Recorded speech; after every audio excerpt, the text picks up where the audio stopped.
The clinic doors slammed open with such force that Dr. Rebecca Walsh nearly dropped the specimen jar she was holding.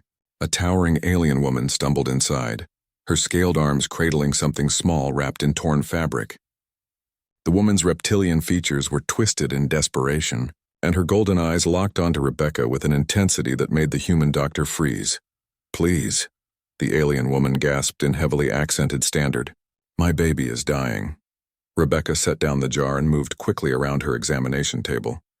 The clinic was small, tucked into a forgotten corner of Crossroads Station where rent was cheap and foot traffic was minimal. Most days she treated minor infections in traders' pets or removed parasites from cargo animals. This was different. "Put her on the table," Rebecca said, clearing away her tools with a sweep of her arm. The alien woman hesitated, her protective instincts clearly warring with her desperation. Finally, she unwrapped the bundle. Inside was a creature no bigger than a house cat, covered in dull copper scales. It had a long snout, tiny wings folded against its sides, and a tail that hung limp. The baby dragon was barely breathing. "How long has she been like this?" Rebecca asked, pulling on exam gloves and reaching for her scanner. 3 weeks, the woman said. Her voice cracked. She stopped eating. "Our healers said she has failed spawn. They refused to help." Rebecca frowned as she ran the scanner over the tiny dragon's body. The readout showed critically low nutrient levels, severe dehydration, and a heartbeat so faint the machine almost couldn't detect it. "Failed spawn? What does that mean?" The alien woman's expression hardened with shame. "My people are Drakari. We value strength above all. Hatchlings who cannot eat, who cannot thrive, they are considered genetic failures. The healers will not waste resources on them." "That's barbaric," Rebecca muttered, adjusting the scanner settings. "It is our way," the woman replied stiffly, "but I am her mother. I cannot just let her die. I heard humans treat any creature, no matter how weak. I am Shira. My daughter is Ember." Rebecca looked up at Shira, seeing the fierce determination beneath the warrior's pride. "I'm Rebecca, and I'll do everything I can to help Ember." She bent over the baby dragon again, studying the scanner data more carefully. Something wasn't adding up. The genetic markers looked strong, not weak. The muscle development was appropriate for a hatchling this age. There was no sign of congenital defects or inherited disease. So why couldn't she eat? "Tell me exactly what happened," Rebecca said, pulling out a magnifying scope. "When did she stop eating? Were there any other symptoms?" Shira explained that Ember had been eating normally for the first 2 weeks after hatching. Then she became sluggish, refused food, and started losing weight rapidly. The Drakari healers had examined her, declared her failed spawn, and sent Shira away. Rebecca moved the scope along Ember's tiny body, looking for anything unusual. When she examined the dragon's abdomen, she noticed something odd, a faint crystalline pattern just beneath the scales, almost invisible. She adjusted the scanner to a different frequency and her eyes widened. "I'll be damned," she whispered. "What is it?" Shira leaned forward anxiously. "Your healers were looking for the wrong thing," Rebecca said, pointing to the scanner display. "This isn't genetic weakness. Ember has parasites, silicon-based parasites that are crystallizing in her digestive tract." Shira stared at the display in confusion. "But our scanners showed nothing." "Because your scanners look for carbon-based life," Rebecca explained. "Most parasites in the galaxy are carbon-based. These are different. They're slowly turning to crystal inside her stomach. She literally can't digest food because her gut is filling with rocks." The Drakari woman's face transformed from confusion to fury. "They let my baby suffer. They let other mothers lose their children, all because they did not look properly." "That's exactly what happened," Rebecca said grimly. She began pulling supplies from her cabinets. "But we can fix this. It's going to take time and constant care, but I can save her." Before she could begin treatment, the clinic door chimed. A voice came through the intercom. "Dr. Walsh, this is station security. We have a complaint that you're treating a Drakari failed spawn in violation of their cultural protocols." Rebecca looked at Shira, who had gone very still. "They found me already," the Drakari woman said quietly. "If they take her back, she will die." Rebecca walked to the intercom and pressed the button. "Officer, I'm treating a patient with a parasitic infection. Crossroads Station operates under neutral medical sanctuary laws. Unless you have a warrant, I'm exercising my right to continue treatment." There was a pause. Then a different voice spoke, deeper and more authoritative. "Human doctor, I am Warlord Krenth of the Drakari Enforcement Caste. You are interfering with our laws. The spawn is marked for natural death. Return it immediately. Not happening, Rebecca said flatly. She released the button and turned to Shira. You need to decide right now. Do you trust me? Shira looked at her dying daughter, then at Rebecca. I walked through fire to reach this station. I have already lost everything by bringing her here. Of course I trust you. Good, Rebecca said. She locked the clinic doors and activated the medical privacy field, which would prevent anyone from entering without her permission, because we're about to make a lot of powerful people very angry. She returned to Ember and began preparing a chelation solution mixed with weak acid. It was a treatment designed for heavy metal poisoning in earth animals, but she hoped the principle would work on silicon crystals. As she carefully inserted a feeding tube into the baby dragon's throat, Ember's eyes opened slightly. They were bright amber, just like her mother's. Hang in there, little one, Rebecca whispered. Humans don't give up on kids, no matter what anyone says about them being too weak. Outside the clinic, she could hear more security arriving. Voices were raised in argument.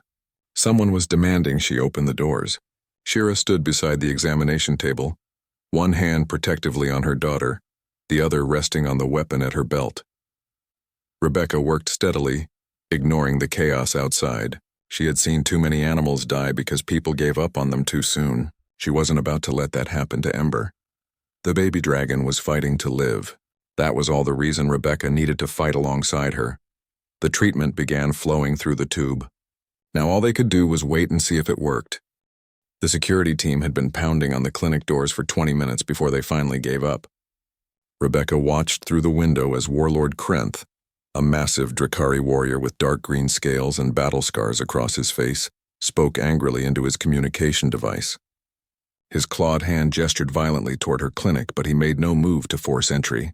The medical sanctuary laws held, at least for now. Rebecca turned back to her patient. Ember lay motionless on the heated examination pad, the feeding tube delivering the chelation mixture in slow, steady drops. Every 2 minutes, Rebecca checked the scanner readings, looking for any sign of improvement or dangerous side effects. How long will this take? Shira asked. The Drakari mother hadn't moved from her position beside the table since Rebecca had started the treatment. Hard to say, Rebecca admitted. I've never treated silicon-based parasites before. I'm adapting a technique we use on Earth for heavy metal poisoning. The acid should dissolve the crystalline structures, and the chelation agents will bind to the fragments so Ember's body can expel them naturally. And if it does not work? Rebecca met Shira's eyes directly. Then we try something else. And if that doesn't work, we try something else again. We keep trying until we find what works. Shira tilted her head, studying the human with curiosity. This is very different from Drakari medicine. Our healers decide if a patient is worth saving. If not, resources go to stronger individuals. That's insane, Rebecca said, adjusting the IV drip rate. Every patient is worth saving. That's the whole point of medicine. But resources are limited. Time is limited. Why waste them on the weak? Rebecca stopped what she was doing and turned to face Shira fully. Because you can't always tell who's weak and who's just sick. Your healers looked at Ember and saw a failed spawn. I looked at her and saw a parasite infection. They were ready to let her die over a treatable condition.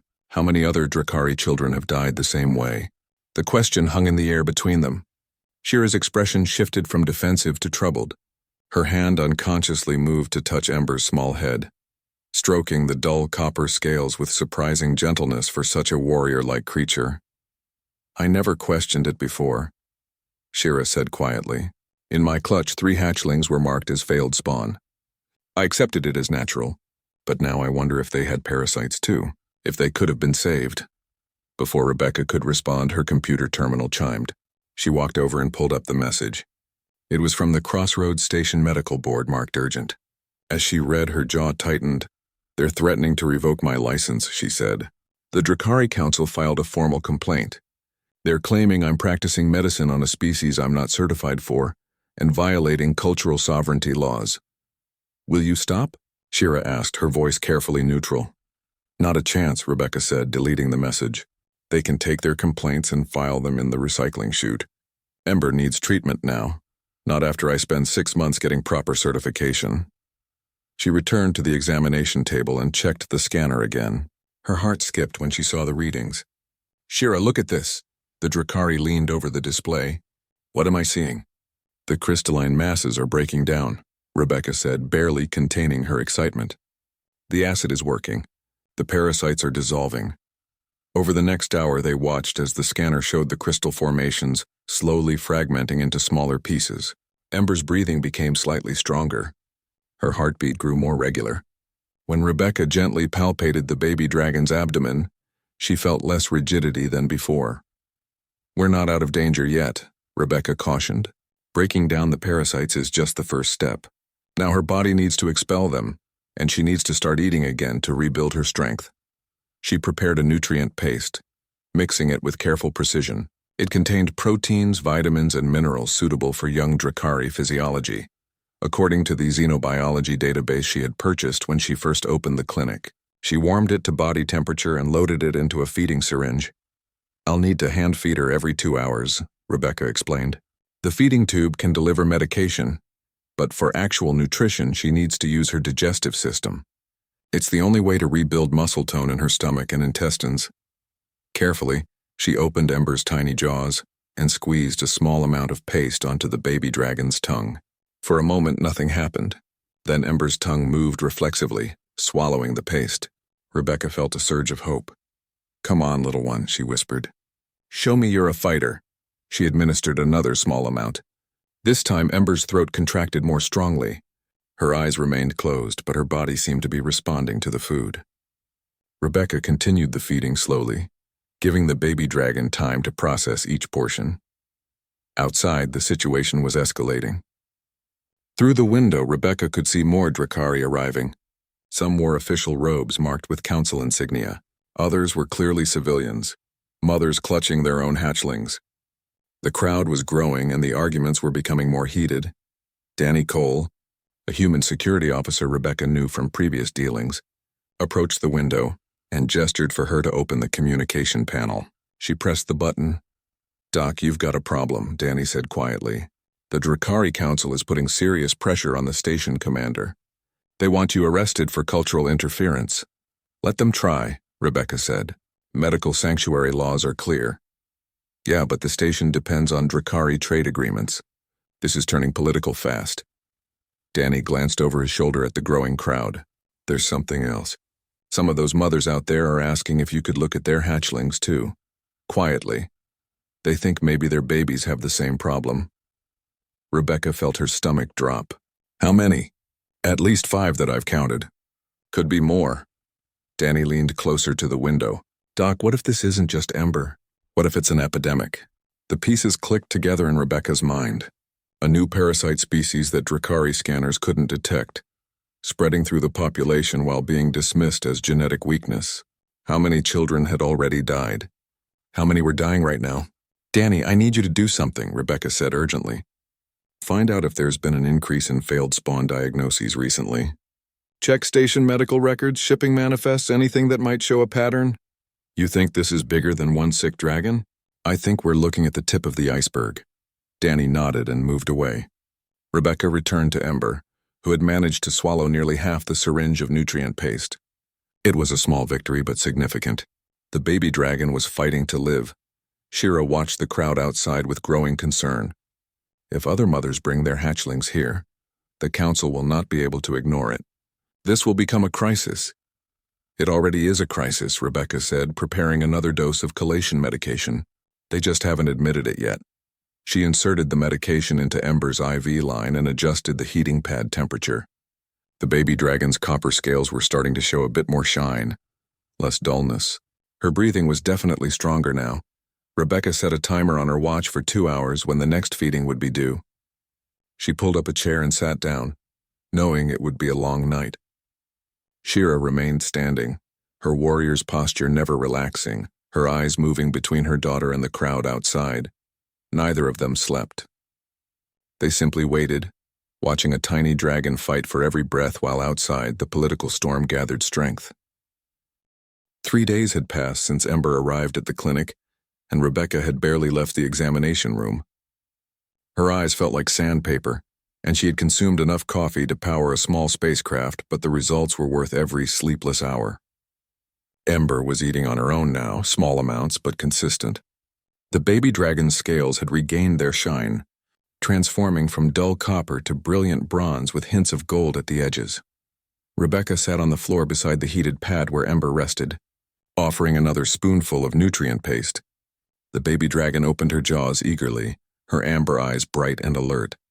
After swallowing, Ember made a small chirping sound that might have been contentment. "She is speaking," Shira said with wonder. The Drakari mother was kneeling on the other side of the pad, watching her daughter with an expression that transcended species. It was pure parental joy. "That's a good sign," Rebecca said, offering another spoonful.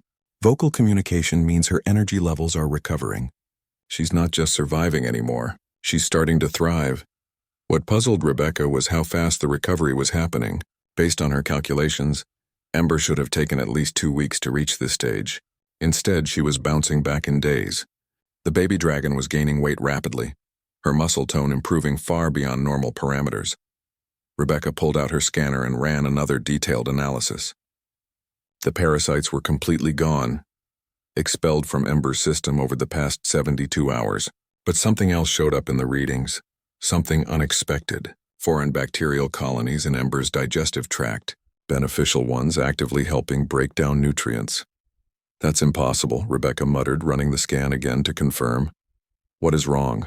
Shira asked, immediately alert. "Nothing's wrong. It's just strange." Rebecca studied the data carefully. Ember has bacteria in her gut that shouldn't be there. They're not native to Drakari physiology. Is it dangerous? No, the opposite actually. They're helping her digest food more efficiently. Rebecca's mind raced through the possibilities. Then it hit her. Oh no. What? Rebecca looked at her hands, then at Ember. "I've been hand-feeding her. Direct contact. Human skin carries billions of bacteria. Some of them must have transferred to Ember when I was treating her." Shira's eyes widened in alarm. "You contaminated my daughter with human microbes?" "Accidentally, yes. But look at the results," Rebecca pointed to the scanner. "These bacteria are forming a symbiotic relationship with her native gut flora. They're breaking down nutrients that Ember's own bacteria couldn't process efficiently. That's why she's recovering so fast. She's not just healing from the parasites. She's actually digesting food better than a normal hatchling would." The implications were staggering. Rebecca had accidentally created an enhanced Drakari dragon through simple cross-species bacterial transfer. She needed to document this immediately, but she also knew what it would mean. The moment this got out, the controversy would explode. A knock at the clinic door interrupted her thoughts. Rebecca checked the security feed and saw Danny Cole standing outside alone. She unlocked the door and let him in. "You need to see this," Danny said, handing her a data pad. "I dug through station medical records like you asked. Failed spawn diagnoses among Drakari have increased by 40% in the last 6 months. Rebecca scrolled through the data, her heart sinking. 40%? That's not a natural variation. That's an epidemic. There's more, Danny continued. I checked shipping manifests. 6 months ago, a Drakari mining operation started extracting silicon deposits from an asteroid field in the outer rim. The timeline matches perfectly. The parasites came from the asteroid, Rebecca said, piecing it together. Probably dormant in the silicon deposits. When the Drakari brought the ore back, the parasites activated and spread. And because their scanners only look for carbon-based life, they never detected it. Danny finished. They've been letting their children die because they didn't know what they were looking for. Shira had been listening to the entire conversation, her expression growing darker with each revelation. How many hatchlings have died because of this? Rebecca did quick calculations based on Drakari population data and the failed spawn rate increase. The number made her feel sick. Conservative estimate? At least 300 in the last 6 months across all Drakari colonies. Shira's claws extended involuntarily, scraping against the floor. 300 children dead, because our healers were too proud to question tradition, because we believe weakness must be culled instead of cured. We need to go public with this, Rebecca said. Every Drakari family needs to know what's really happening. The council will deny it, Shira warned. They will say you are lying to justify violating our laws. Then we prove it, Rebecca said firmly. She pulled up her communication system and sent out a carefully worded message through the station's public network. It was addressed to all Drakari mothers on Crossroads Station, with hatchlings diagnosed as failed spawn in the last 6 months. Within an hour, 4 Drakari mothers arrived at the clinic, each carrying a sick hatchling. They came through the back entrance Danny had arranged, trying to avoid attention from the council representatives still gathered outside the main door. But secrets were hard to keep on a space station, and soon more mothers appeared.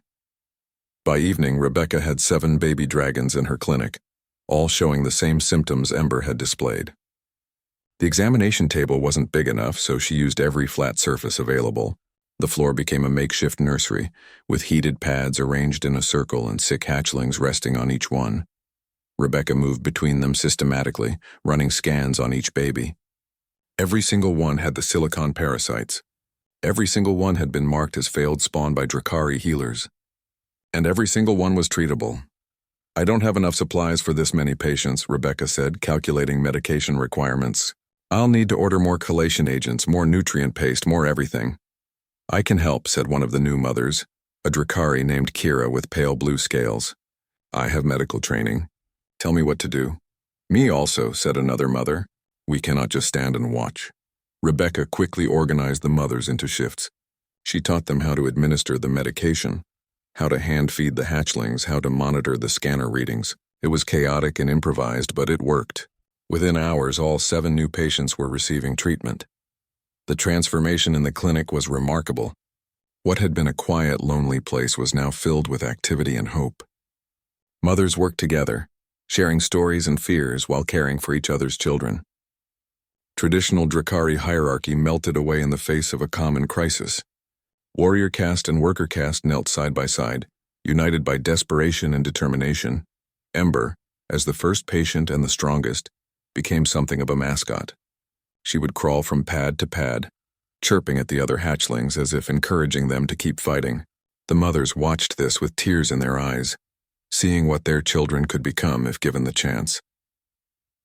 On the 4th morning, Warlord Krenth appeared at the clinic door again. This time he wasn't demanding entry. He was requesting permission to speak with Rebecca. She let him in cautiously. The massive warrior stood in the doorway looking at the scene before him. 7 baby dragons in various stages of recovery, their mothers tending to them with fierce devotion. His scarred face was unreadable. "You have created a problem, human doctor," he said finally. "I've solved a problem," Rebecca corrected him. "Your healers created it by refusing to look beyond their assumptions." Krenth's jaw tightened, but he didn't argue. Instead, he reached into his armor and pulled out a small data chip. 20 years ago, my son was marked as failed spawn. He died within a month. I accepted it as natural, as necessary for our species' strength." He held out the chip. "These are his medical records. I want you to examine them." Rebecca took the chip with trembling hands. She loaded it into her computer and pulled up the files. As she read through the symptoms and scans, her throat tightened. The signs were all there. The same progression Ember had shown. The same unexplained digestive failure. "The parasites," she said quietly. "He had them too." Krenth nodded slowly. "I enforced the law that killed my own son, and I would have enforced the same law on Ember." He looked at the baby dragons surrounding them. "How many of our children have we murdered with our pride?" The question hung in the air, heavy with grief and rage. Outside, more Drakari were gathering. Word was spreading through the station like wildfire. The secret clinic was secret no longer, and the Drakari Council could no longer pretend nothing was happening. The real fight was about to begin. The emergency session of the Galactic Medical Council convened via hologram projection in the station's main conference chamber. Rebecca stood in the center of the room, surrounded by flickering images of alien physicians from a dozen different species. Some had multiple eyes, others had tentacles instead of hands. One appeared to be made entirely of crystalline structures that pulsed with internal light. They all looked angry. Dr. Walsh began the council chair, a being called Althir from the Verdani species. His tree-like form swayed as he spoke, bioluminescent patterns rippling across his bark-like skin. "You are accused of reckless xenobiological contamination. You introduced human bacteria into a Drakari hatchling, without proper authorization, without safety protocols, and without any consideration for long-term consequences." Rebecca stood straight, refusing to be intimidated. "I saved a dying child. That was my primary consideration." "You violated every established protocol," snapped a Hyvan physician, her insectoid features clicking with agitation. Cross-species bacterial transfer is strictly forbidden without years of testing. You could have killed that hatchling. The hatchling was already dying, Rebecca shot back. Your protocols would have had me fill out forms while she suffocated on crystallized parasites. The parasites are irrelevant to this discussion, Althea said coldly. We are here to address your contamination of a patient with unregulated human microorganisms. The parasites are completely relevant, Rebecca countered. She activated her data pad, and detailed scans of Ember appeared in holographic form above the council table. The Drakari medical system failed to detect a silicon-based parasite because their equipment only scans for carbon-based life. This represents a fundamental flaw in galactic medical practice. We're so specialized, so locked into established protocols, that we miss obvious problems. The Drakari healing methods have served them for thousands of years, argued a reptilian physician. Who are you, a human from a species barely 2 centuries into space travel, to question their traditions? Someone who actually saved lives, Rebecca said flatly. She pulled up more data. In the 6 months since these parasites appeared, over 300 Drakari hatchlings have died. They were all diagnosed as failed spawn. Not one Drakari healer questioned this sudden increase. Not one ran alternative scan. They just accepted it because tradition told them weak hatchlings should die. Murmurs rippled through the council. Althea's bioluminescent patterns flickered with what might have been uncertainty. You have evidence of this epidemic? Rebecca transmitted her compiled data to all council members. Mining operation timelines, failed spawn diagnosis rates, parasite distribution patterns, everything. The parasites came from contaminated silicon ore. They've been spreading through Drakari colonies for months. A long silence followed as the council members reviewed the information. Finally, a physician from the aquatic Delphon species spoke, her voice bubbling through her translation device. If what you say is true, this is a catastrophic failure of the Drakari medical establishment. But it does not excuse your contamination of a patient. My contamination saved her life and enhanced her development, Rebecca said. She pulled up Ember's current health data. The human gut bacteria formed a symbiotic relationship with her native flora. She's digesting nutrients 40% more efficiently than a normal hatchling. She's stronger, healthier, and developing faster than any Drakari infant on record. Impossible, the Hyven physician said. Cross-species bacterial symbiosis doesn't work that way. It does with humans, Rebecca said quietly. That's what you don't understand about my species. We're adaptable. Our biology is messy and chaotic compared to yours, but that chaos makes us flexible. Our bacteria can survive in environments they weren't designed for. They can form partnerships with alien biochemistry.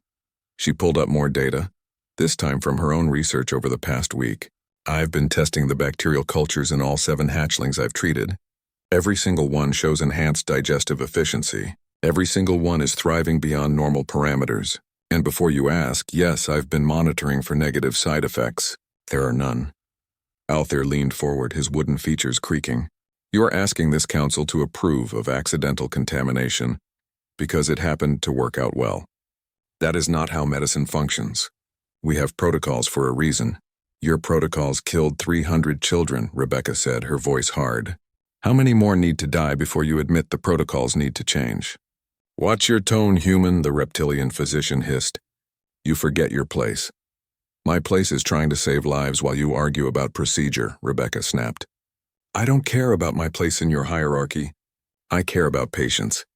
Before anyone could respond, a new hologram flickered into existence. It was Ambassador Yuri Chen, the human diplomatic representative to Crossroads Station. He looked tired and worried. Council members, I apologize for the interruption, Yuri said formally. But I have information relevant to this case. 3 other species have come forward with similar situations. The Verdani have been experiencing unusual mortality rates in their seedlings. The Hyven report increased larval death in their hives. The Krell mention a rise in spawning failures. Althea's patterns flickered rapidly. What are you suggesting, Ambassador? I'm suggesting that Dr. Walsh might be onto something, Yuri said carefully. She's proposing that our medical systems are too rigid, too locked into species-specific thinking. What if there are other conditions we're missing because we only look for what we expect to find? This is speculation, the Hyven physician protested. Then let me offer facts, said a new voice. Rebecca turned to see another hologram appearing, this one of a Verdani physician she didn't recognize. The tree being looked ashamed. "My name is Dr. Terrace. I serve in a medical facility on the Verdani homeworld. For the past year, we have been losing seedlings at an unprecedented rate. We attributed it to environmental factors, to natural selection, to climate change. But after reading Dr. Walsh's report, I ran alternative scans on our dying seedlings. Terrace transmitted data to the council. They all have the same silicon parasites. We never detected them because, like the Drakari, we only scan for carbon-based threats. Dr. Walsh was correct. Our protocols blinded us to an obvious problem." The chamber erupted in argument. Multiple physicians tried to speak at once, their voices overlapping in a chaos of accusation and defense. Althir called for order repeatedly, his bioluminescent patterns flashing in agitation. "Enough!" The shout came from Warlord Krenth, who had been standing silently at the back of the chamber. He stepped forward, and his presence commanded immediate attention. "I have listened to your debates about protocol and tradition. I have heard you defend systems that let children die. I am Drakari. I enforced these laws my entire life, and I was wrong." He moved to stand beside Rebecca. 20 years ago, my son was marked as failed spawn. He died because I trusted our healers, because I believed in tradition. Yesterday, I reviewed his medical records. He had the same parasites. He could have been saved if anyone had bothered to look beyond what we expected to see. How many more parents like me are there? How many of us buried our children because medicine was too proud to admit it might be wrong? The chamber fell silent. Krenth's pain was visible in every line of his scarred face, and it transcended species. Every being present understood grief. Althir's pattern slowly stabilized. "This is more complicated than we anticipated. Dr. Walsh, you are still guilty of violating established protocols, however." He paused, seeming to struggle with the words. "The results of your actions have revealed a crisis that our established systems failed to detect. The Council must take time to consider this carefully. While you consider it, children are dying," Rebecca said. "Not just Drakari. Apparently Verdani and Hyven too. How many other species? How many we haven't checked yet?" "What would you have us do?" Althir asked, and for the first time he sounded genuinely uncertain rather than authoritative. "Start questioning everything," Rebecca said. "Run alternative scans. Look for problems you don't expect. Stop assuming that high mortality rates are natural or inevitable. And maybe, just maybe, consider that the newest species in the galaxy might have something to teach you about adaptability." The council session ended without a verdict, but Rebecca knew she had planted seeds of doubt. As the holograms flickered out one by one, she felt the weight of exhaustion finally catching up to her. She had been awake for nearly 90 hours straight. Krenth placed a massive clawed hand on her shoulder. "You made them think. That is more than anyone has accomplished in centuries." "Thinking doesn't save lives," Rebecca said. "Action does. Then let us take action," Krenth said. "I am Zhao, resigning from the Drakari enforcement caste. I will dedicate myself to medical reform. Others will follow. You have started something, human doctor. Now we must see it through." Rebecca nodded, too tired to argue. All she wanted was to return to her clinic and check on Ember and the other hatchlings. Everything else could wait. 2 months had passed since the emergency council session, and Rebecca's small clinic had become something she never imagined. The cramped space could no longer hold all the patients, so the station administration had given her access to an entire medical wing. What was once a solitary practice was now a facility with 12 treatment rooms, 3 surgical bays, and a staff of 17, including several alien physicians who had volunteered to learn her methods. Rebecca walked through the main ward, checking on patients. The baby dragons had long since recovered and returned home with their mothers. In their place were dozens of other creatures from species across the galaxy. A Verdani seedling that had been hours from death was now growing strong in a hydroponic tank. 3 Hyven larvae that traditional medicine had given up on were thriving in specialized incubators. Even a Krell spawn that had been rejected by its clutch was fighting its way back to health. But it was Ember who drew the most attention. The baby dragon had become something of a celebrity on the station. She was now the size of a medium dog, her copper scales gleaming with bronze and gold highlights. Her wings, once limp and useless, could now carry her in short flights around the medical bay. And she was stronger than any Drakari hatchling had a right to be. Ember sat on her favorite perch near Rebecca's office, watching everything with intelligent amber eyes. When Rebecca approached, the young dragon chirped happily and nuzzled against her hand. "You're getting too big for that," Rebecca said with a smile, scratching behind Ember's jaw ridge. "Pretty soon you won't fit through the doorways." "She is remarkable," said a voice behind her. Rebecca turned to see Shira, who visited the clinic daily despite her daughter no longer being a patient.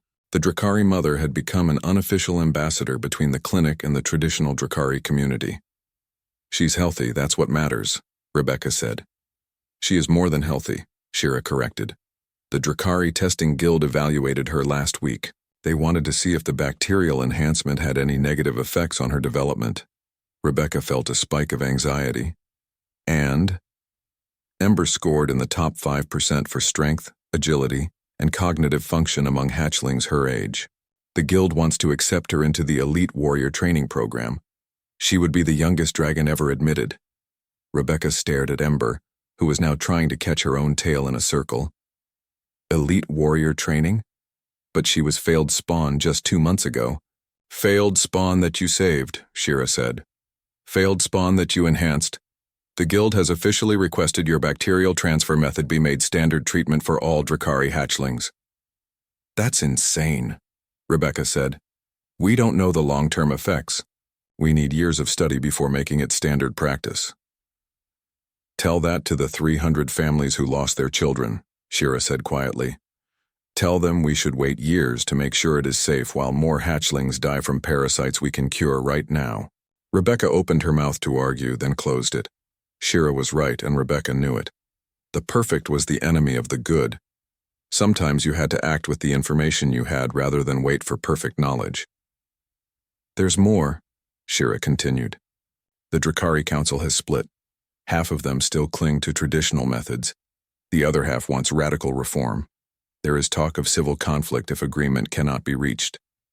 Before Rebecca could respond, alarms blared throughout the medical wing.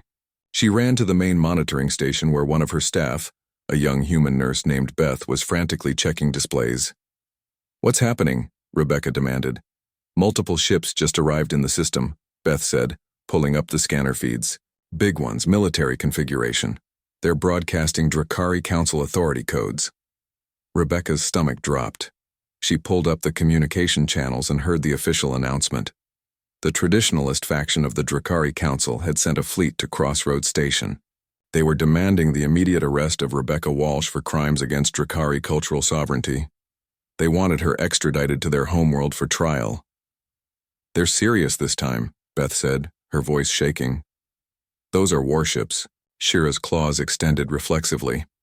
"They cannot do this. Station law protects you." "Station law only matters if the station is willing to fight for it," Rebecca said grimly. She knew the math.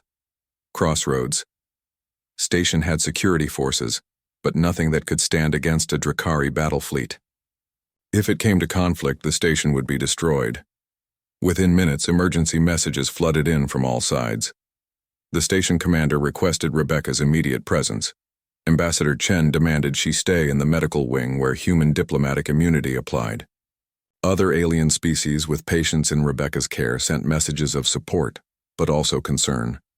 Nobody wanted a war over one human doctor, no matter how important her work was. Rebecca stood in her office, watching through the window as Drakari warships took up positions around the station.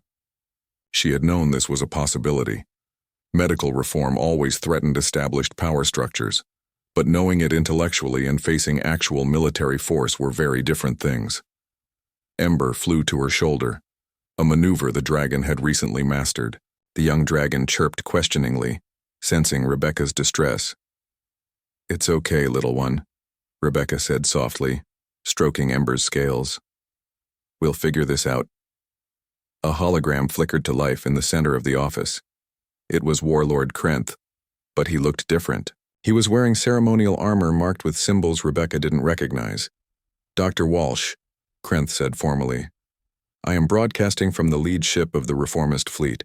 We arrived in the system 30 seconds ago." "Reformist fleet?" Rebecca repeated, confused. "The council split became an open break 3 days ago. Krenth explained. Those who support medical reform have formed their own faction. We are outnumbered by the traditionalists, but we will not allow them to arrest you without opposition. Rebecca looked out the window again and saw more ships arriving, these marked with different Drakari insignia. The space around Crossroads Station was rapidly filling with warships, two fleets facing each other with the station caught between them. This is insane, Rebecca said. You can't start a civil war over me. This is not about you, Krenth said, though his expression softened. It is about whether our species will cling to traditions that kill our children or embrace change that saves them. You were simply the catalyst. The conflict was inevitable. More holograms appeared in the office, other voices joining the conversation. Dr. Terrace from the Verdani homeworld, the Hiven physician who had been hostile at the council session but had since changed her position. Even Althir, the Verdani council chair, looking more uncertain than ever. Dr. Walsh, Althir said, the Galactic Medical Council has reached a decision. We are establishing a new protocol called the Walsh Doctrine. It mandates that all medical facilities must run alternative scans for non-standard threats when conventional diagnosis fails. It also establishes a fast-track system for experimental treatments in terminal cases. You're making my methods official policy? Rebecca asked, stunned. We are acknowledging that our existing systems failed catastrophically. Althir corrected. Since your methods became known, we have identified 17 different conditions across 9 species that were being missed by conventional scans. Hundreds of lives have already been saved. The evidence is undeniable. The traditionalists will never accept this, Shira said, watching the warships position themselves outside. Then they will be left behind, said another voice. A new hologram appeared, this one of an elderly Drakari female with pure white scales. She wore robes marked with the highest council insignia. I am Elder Nira, leader of the reformist faction. Dr. Walsh, the traditional council has issued a warrant for your arrest. We have issued a counter-warrant for their arrest on charges of negligent genocide. The Drakari people are now divided. There will be consequences regardless of what happens here today. Rebecca looked at all the faces surrounding her, representing species from across the galaxy. She thought about the 300 Drakari children who had died unnecessarily. She thought about the Verdani seedlings, the Hiven larvae, all the lives lost because medicine was too rigid to adapt. I won't let anyone fight a war over me, Rebecca said firmly. If the traditionalists want me, I'll surrender. We can resolve this through legal channels. No, Shira said flatly. You do not understand what they will do to you. Traditionalist justice is not about truth. It is about maintaining power. They will execute you as an example. Then what do you suggest? Rebecca asked. Shira looked at her daughter, then at Rebecca. We run. We take your research, your methods, and we spread them across the galaxy. We train doctors on every world that will listen. We make your knowledge so widespread that executing you becomes pointless. That could take years, Beth said. We do not have years, Krenth said. The traditionalist fleet is powering weapons. They have given the station 1 hour to surrender Dr. Walsh or they will board by force. The office fell silent except for Ember's soft breathing. The baby dragon looked at Rebecca with trusting eyes, unaware of the crisis unfolding around her. Rebecca thought about all the patients in her ward, all the creatures who would die if she wasn't there to treat them. Then she thought about something else. She thought about why she had become a doctor in the first place. Not to follow protocols, not to maintain systems, but to save lives, whatever it took. I have an idea, Rebecca said slowly. But you're all going to think I'm crazy. Rebecca stood in the center of Crossroads Station's main plaza, surrounded by more beings than she had ever seen in one place. Thousands of aliens packed the massive space, representing dozens of species. Above them, view screens showed the standoff continuing in orbit. 2 Drakari fleets, weapons armed, waiting for an excuse to destroy each other, and her plan to stop them was absolutely insane. You are certain about this? Elder Nira asked through the hologram projector. The elderly Drakari looked skeptical but desperate. No, Rebecca admitted, but it's the only thing I can think of that might work. She had refused to hide, refused to run, refused to let anyone fight over her. Instead, she had demanded this public gathering. Every major news network in the sector was broadcasting live. What happened here would be witnessed across the galaxy. Beside Rebecca stood Shira, holding Ember in her arms. The young dragon was getting too big to carry comfortably, but Shira managed. On Rebecca's other side was Krenth, his scarred face set in grim determination. Behind them were the 17 mothers whose hatchlings had been saved, each holding their healthy dragons. Beth and the rest of Rebecca's staff formed a protective circle, along with Danny Cole and a dozen other human security officers. The traditionalist Drakari Council had sent a representative to the station, a stern older male named Elder Voth. He stood across the plaza with his own contingent of warriors, radiating disapproval. "Dr. Walsh," Elder Voth said, his voice amplified across the plaza, "you have violated our cultural sovereignty. You have contaminated our children with foreign biology. You have undermined traditions that have sustained our species for millennia. You must face justice." "I saved children who were dying," Rebecca said simply. "That's all I did. I saw kids suffering from a treatable condition, and I treated them." "You interfered with natural selection," Elder Voth countered. "Weak spawn must be allowed to die so that strong ones thrive. This is the foundation of Drakari strength." "Then your foundation is built on dead children," Rebecca said bluntly. "And it's a lie. Those hatchlings weren't weak. They were sick." "There's a difference," Elder Voth's claws extended. "You dare lecture us about our own species? You are human. You have been in space for barely 2 centuries. What could you possibly teach us?" Rebecca smiled grimly. "How to question our assumptions. How to adapt when we're wrong. How to put compassion before pride." She gestured to the mothers and their dragons. "Look at these hatchlings. Every single one was marked as failed spawn. Traditional Drakari medicine gave up on them. I didn't. And now they're healthier and stronger than normal dragons their age. Ember is being accepted into elite warrior training. Another hatchling set a station record for cognitive testing. A third has shown artistic abilities your species thought were genetically impossible. Because you contaminated them," Elder Voth shouted. "You made them into something unnatural." "I made them healthy," Rebecca corrected. "The bacterial enhancement was accidental. But you know what? Even if I had done it deliberately, it would have been worth it. Because they're alive. They're thriving. They have futures they wouldn't have had under your system." Murmurs rippled through the crowd. Rebecca could see aliens of many species nodding in agreement. But she also saw plenty of skeptical faces. This wasn't just about the Drakari anymore. It was about every species facing the question of whether tradition or progress mattered more. Elder Nira's hologram spoke up. "Elder Voth, we have data from across the galaxy now. Since Dr. Walsh's methods became known, medical facilities have identified and treated conditions in 17 species that conventional medicine was missing. The death rates have dropped by 30% in facilities using her diagnostic approach. The evidence is overwhelming." "Evidence can be fabricated," Elder Voth said stubbornly. "I do not trust human methods or human motives." "Then trust this," said a new voice.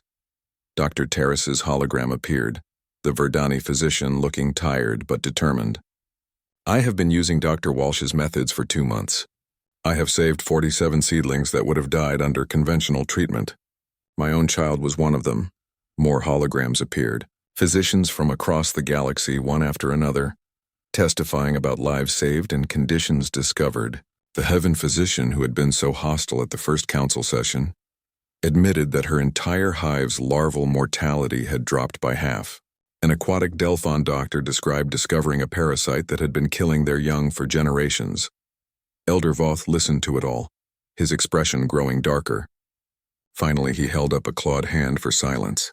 "Enough. You have all been deceived by human tricks and manipulation. Dr. Walsh must face traditional Drakari justice. If she does not surrender, we will take her by force and accept the consequences." "Then you'll have to go through me first," Shira said, stepping forward with Ember still in her arms. "I am Drakari. Warrior caste. I say Dr. Walsh acted with honor." "And me," said Kira, another mother. Moving to stand beside Shira. "And me," said a third, one by one. All 17 mothers formed a line in front of Rebecca, their healthy dragons held high. Behind them, their mates and family members joined the line. Then came Krenth and the reformist warriors. Then alien physicians from other species. Then patients Rebecca had treated and their families. Within minutes, hundreds of beings stood between Rebecca and Elder Voth's warriors. "You cannot protect her forever," Elder Voth said. "We have a fleet in orbit." "So do we," Elder Nira said firmly. "And if you fire on that station, you will be starting a civil war that will tear our species apart." For a long moment, the plaza was silent except for the breathing of 1,000 beings. The tension was suffocating. Rebecca could see Elder Voth calculating odds, weighing costs, considering his options.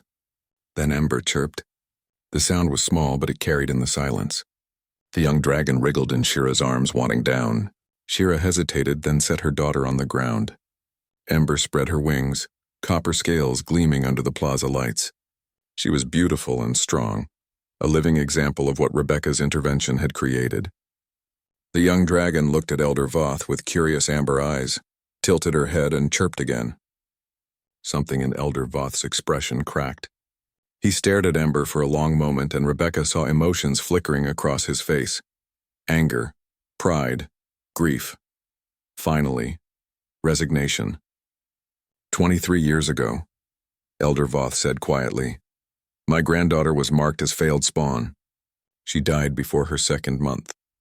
I accepted it as necessary, as natural. I told my daughter to be strong, to have more hatchlings, to move forward." He paused, his voice breaking slightly. "I wonder now if she had parasites, if she could have been saved by a simple treatment that I was too proud to seek." The plaza was absolutely silent. Even Elder Nira's hologram seemed frozen in surprise. "How many of us carry this grief?" Elder Voth asked, looking around at the other Drakari in the crowd. "How many have lost children to failed spawn diagnoses? How many accepted it because tradition told us it was right?" Dozens of hands and claws rose throughout the crowd. Hundreds. Rebecca felt her throat tighten as she realized the true scale of what Drakari tradition had cost. Elder Voth looked at Rebecca, and for the first time his expression wasn't hostile. It was just tired. "You were right, human doctor. Our foundation was built on dead children, and I helped build it." He turned to his warriors. "Stand down. Recall the fleet.